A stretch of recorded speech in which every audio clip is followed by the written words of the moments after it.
Morning mga kabady, wala nang intro, matagal pa yan, halina't samahan nyo kami para ipagluto kayo ng puso at tatay ng Carabao meat. Let's go! Pigaan po muna natin siya mga kabady sa ating kalamansi. Yan po mga kabady. At i-marinate sa ating Silver Swan soy sauce. 10 to 20 minutes mga kabady, babalikan po natin siya. Yan po mga kabady, yung mga pampabango.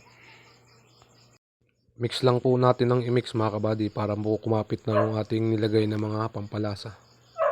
Ilagay na po natin mga kabady ang ating isang latang mantika ay konting mantika sa mainit na kawali. Start na po tayo mga kabady sa paggigisa. Ilagay na po natin ang ating mga pampabango. Yan po mga kabady. Idagdag na rin natin mga kabady ang ating buttercup, pampadagdag creamy sa ating adobo. At ilagay na po natin mga kabady ang ating minarate na atay at puso. Yan po mga kabady, hintayin lang po natin siyang mag brown ang kulay.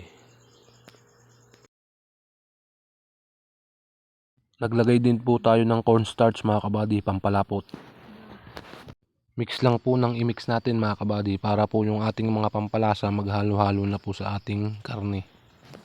Yan po mga kabady.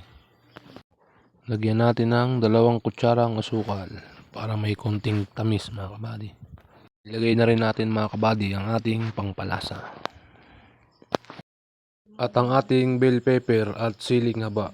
Yan mga kabady. Lagyan na rin po natin mga kabady ng white onion, bombay, sibuyas. After few minutes mga kabady, sumenyas na ang ating chef. Yan mga kabady. Ready to serve na po mga kabady ang ating atay at puso ng Carabao meat.